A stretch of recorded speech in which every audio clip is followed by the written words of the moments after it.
এই চ্যানেলে সম্প্রচারিত সকল খবরই সচেতনতামূলক এবং শিক্ষণীয়, কোনো কিছুই প্রভাবিত নয়।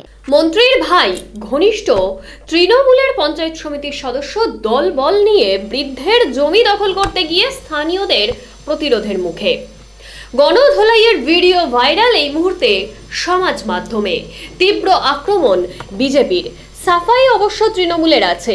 এই মুহূর্তে সেই ভিডিও কিন্তু সমাজ মাধ্যমে ব্যাপকভাবে ভাইরাল হয়েছে, দেখাবো সেই ছবি। তবে এই ভিডিওর কোনো সত্যতা যাচাই করেনি ভিশন প্লাস নিউজ। দেখুন সেই ছবি।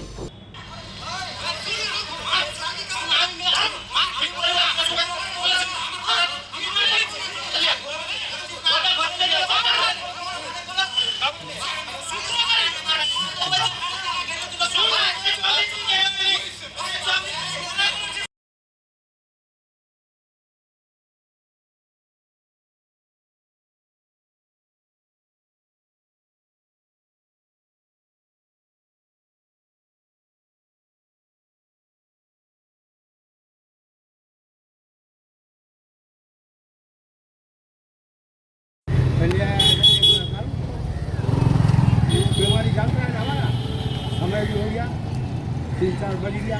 आप गाड़ी फोन कर दी, फिर जा करके वहाँ पर लिया आया 1 लाख गाड़ी है तब जा फिर स्टेशन से फिर जा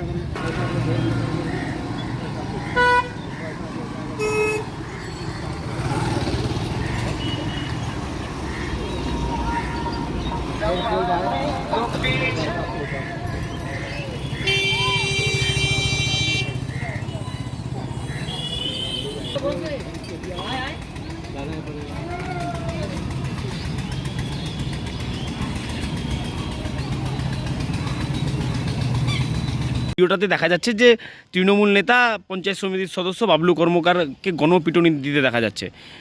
কি হয়েছিল সেদিন? সেদিন হয়েছিল ওরা অনেক লোকজন নিয়ে এসে আমার জমিন ভাঙচুর করে দখল করতে এসেছিল। দখল করতে এসে আমরা প্রতিবাদ করি।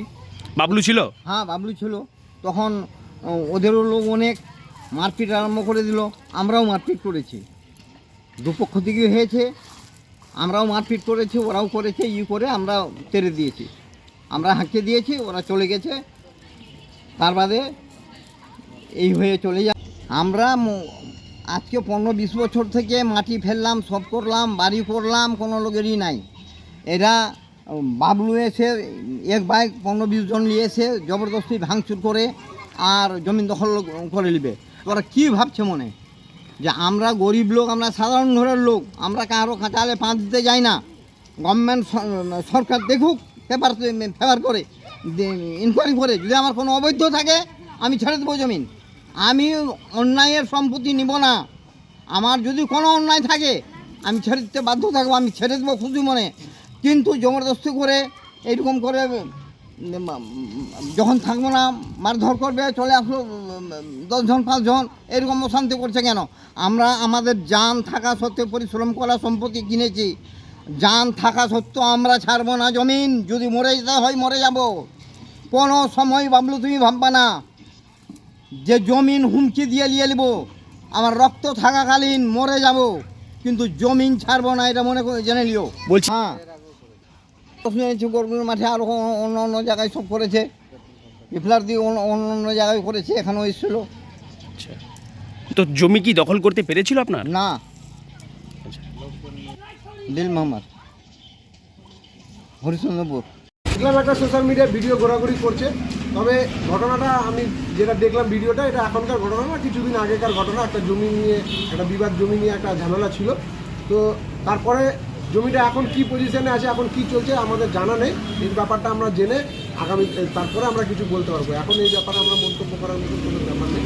বাকি কী আছে না আছে এটা প্রশাসন দেখবে এবং ডিএলআর সাহেব দেখবে জমির কী ঝামেলা আছে না আছে। আমি বলবো যদিও কোনো ঝামেলা থাকে তবে তাহলে যেভাবে হোক ঝামেলাটা যেন মিটিয়ে দেয়। আর এগুলো বিরোধীদের কাজ, বিরোধীদের কিছু ষড়যন্ত্র চলছে আমাদের দলকে কালিমালিপ্ত করার জন্য। এগুলোতে আমাদের কোনো মন্তব্য নেই। যদি এসব ও করে বেড়ায় বা এসব করে থাকে, আমরা দলীয়গতভাবে আমরা বসে এটা সিদ্ধান্ত নিব এটাকে কী করা যাবে। তবে এই ভিডিওটাই আমরা দেখলাম, বিগত দিনে এগুলো আমরা দেখিনি। যদিও বা এগুলো করে বেড়ায় প্রশাসনের কাজ করবে, আমরা দলগতভাবেও আমরা এটার ব্যবস্থা নেব। পুলিশ আছে, প্রশাসন আছে, তারা নিজেদের কাজ করবে। আমরা দলগতভাবে আমাদের মতন কী করতে হবে একটা ব্যবস্থা আমরা করে নেব। বিজেপিদের পায়ের নিচে মাটি নেই, কোনো কাজ নেই। বিজেপি শুধু তৃণমূলকে কীভাবে কটাক্ষ করতে হবে, কীভাবে তৃণমূলের খোঁচা মারতে হবে, এগুলো ওদের কাজ। প্রচারে থাকতে হবে, না হলে প্রচারে থাকতে পারবে না। শাসক দলকে যদি কটাক্ষ না করে, বিজেপিদের বা বিরোধীদের কোনো কথায় আমরা কান দিই না, মানুষ কান দিচ্ছে না। বিরোধীদের কাজ করছে, ওরা বলে বেড়াচ্ছে প্রচারের জন্য, থাকার জন্য, যেন মানুষের সামনে থাকতে পারে। ওদের তো কোনো কাজ নেই, এসব বলে মানুষের সামনে থাকতে চাইছে, প্রচারে থাকতে চাইছে। এদের কথা আমরা কানও দিই না, আর কোনো মন্তব্য করতে চাই না। আমি সাহেব দাস, হরিচন্দ্র ব্লক 1 আইনজীবী সভাপতি। সারা রাজ্য জুড়ে তৃণমূল দল তার কর্মী নেতা কোথাও জমি দখল, কোথাও পুকুর ভরা, কোথাও চাল চুরি, কোথাও গম চুরি এর সঙ্গে যুক্ত হয়ে গেছে। আমরা গতকাল দেখলাম হরিশ্চন্দ্রপুরে তৃণমূলের পঞ্চায়েত সমিতির মেম্বার সে জমি দখল করতে গেছিল, এলাকার লোকজন ঘিরে তাকে তাড়া করেছে।